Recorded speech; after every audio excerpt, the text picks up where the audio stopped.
इधर 5 राज्यों के विधानसभा चुनाव की तारीखों के ऐलान के फौरन बाद कांग्रेस सांसद राहुल गांधी ने जाति जनगणना की मांग को दोहरा दिया। राहुल गांधी ने जाति जनगणना को देशवासियों की सामाजिक और आर्थिक स्थिति का एक्सरे करार दिया है।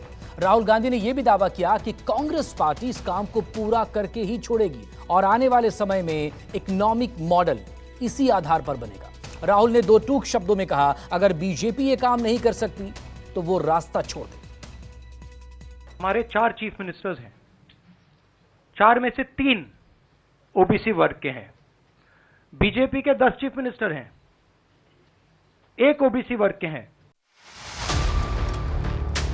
5 विधानसभा चुनावों की रणभेरी बजते ही कांग्रेस ने साफ कर दिया कि उसके लिए फिलहाल सबसे बड़ा मुद्दा जाति आधारित गणना है, जो विधानसभा चुनाव ही नहीं बल्कि लोकसभा चुनाव तक भी जाएगा।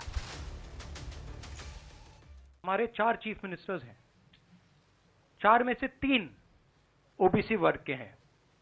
बीजेपी के 10 चीफ मिनिस्टर हैं, 1 ओबीसी वर्ग के हैं, और वो भी कुछ ही दिन में चीफ मिनिस्टर नहीं रहेंगे।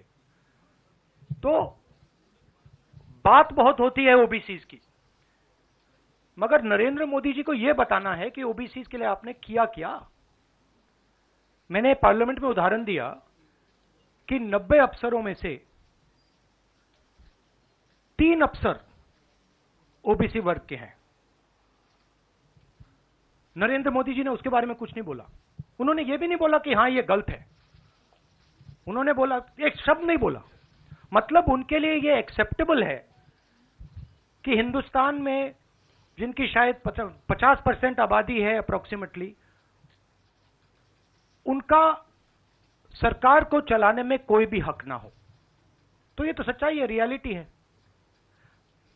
प्राइम मिनिस्टर सीधा कह दें कि हम कास्ट सेंसस। राहुल ने जाति जनगणना को देश और समाज का एक्सरे बताया तो लगे हाथ संपत्ति पर चंद लोगों के कब्जे का सवाल भी उछाल दिया।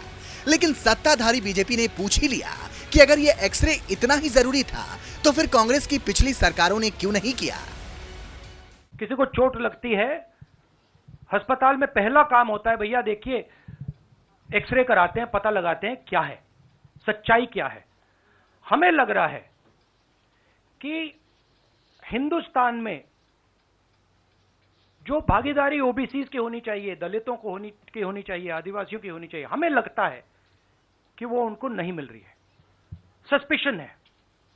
अब हम सिर्फ ये कर रहे हैं कि हम एक्सरे कराना चाह रहे हैं, देखना चाह रहे हैं कि क्या ये सच्चाई है इसमें या नहीं। नरेंद्र मोदी एक्सरे कराने से क्यों डर रहे हैं? इसमें लोगों को बांटने की बात नहीं है, इसमें जो हक लोगों का है उनको देने की बात है। अब मुझे यह बात समझ नहीं आ रही कि हिंदुस्तान के जो प्रधानमंत्री हैं एक्सरे क्यों नहीं करा रहे हैं, एक्सरे करने से क्यों डर रहे हैं।